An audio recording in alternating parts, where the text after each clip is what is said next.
दोस्तों, क्या आपने कभी सोचा है कि अगर भारत के न्यूक्लियर वेपन्स अब हवा, जमीन और समुद्र से ही नहीं बल्कि उन ट्रेनों से भी लॉन्च हो सकें जिन पर हम रोज सफर करते हैं, तो दुश्मन किस तरह डर के साए में जिएगा?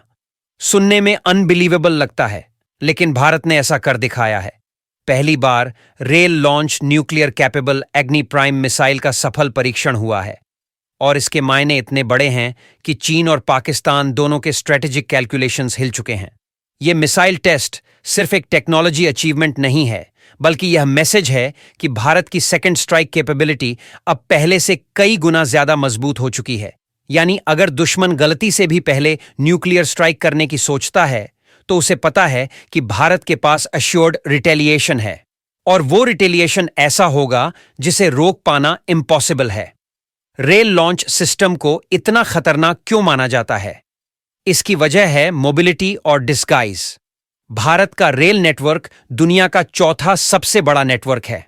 अब इमेजिन कीजिए, अगर उसी रेल नेटवर्क पर चलती किसी ट्रेन में न्यूक्लियर केपेबल लॉन्चर हिडन हो और वो कहीं भी मूव कर सके, टनल में छुप सके या सिविलियन ट्रैफिक में ब्लेंड हो सके, तो एनिमी चाहे जितने सैटेलाइट्स और रेडार्स इस्तेमाल करे, उसको डिटेक्ट करना लगभग नामुमकिन होगा। यही वजह है कि ये कैपेबिलिटी किसी भी देश के लिए नाइटमेयर होती है। इस टेस्ट का वीडियो खुद रक्षा मंत्री राजनाथ सिंह ने शेयर किया और उन्होंने साफ कहा कि यह इंटरमीडिएट रेंज बैलिस्टिक मिसाइल है जिसकी डिक्लेयर्ड रेंज 2000 किलोमीटर है। लेकिन दोस्तों, डिक्लेयर्ड रेंज और एक्चुअल रेंज में हमेशा फर्क होता है। एक्सपर्ट्स का मानना है कि इसकी एक्चुअल रेंज कहीं ज्यादा हो सकती है, और यही डर चीन और पाकिस्तान को परेशान कर रहा है।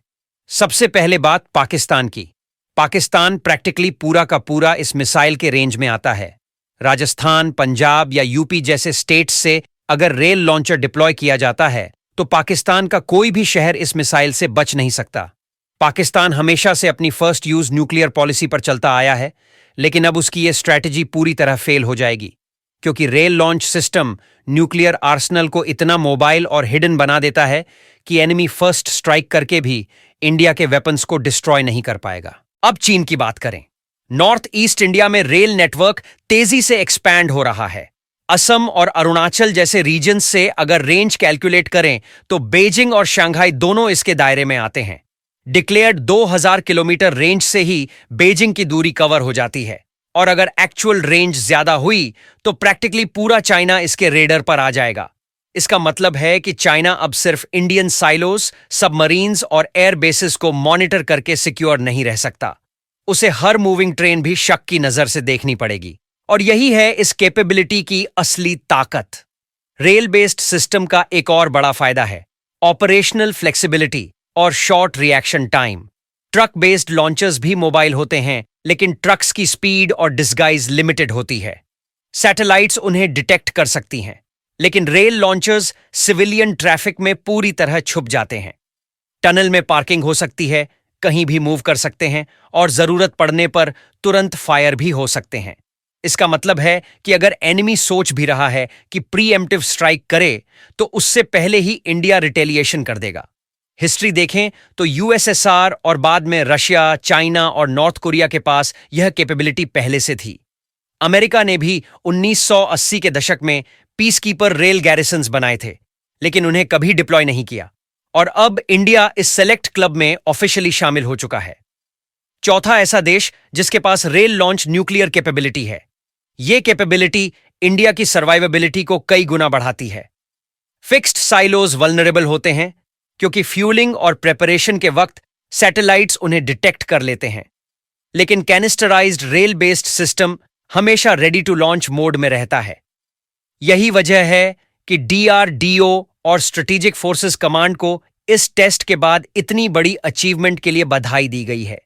जियोपॉलिटिकल इंप्लीकेशंस भी बहुत बड़े हैं। चाइना के लिए यह सीधा मैसेज है कि कोअर्सिव डिप्लोमेसी या बॉर्डर थ्रेट्स अब काम नहीं करेंगे, और पाकिस्तान के लिए यह वार्निंग है कि उसकी फर्स्ट यूज न्यूक्लियर स्ट्रैटेजी अब बेकार हो चुकी है।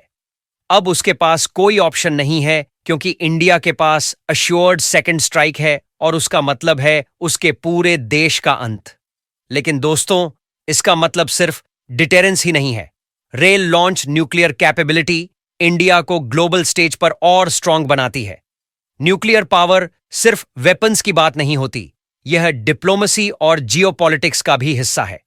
अब जब इंडिया के पास लैंड, एयर, सी और रेल चारों प्लेटफॉर्म से न्यूक्लियर स्ट्राइक कैपेबिलिटी है, तो दुनिया को यह साफ सिग्नल है कि इंडिया अब फुल स्पेक्ट्रम न्यूक्लियर पावर है। तो दोस्तों, यह था भारत के first rail launch nuclear missile test का पूरा सच।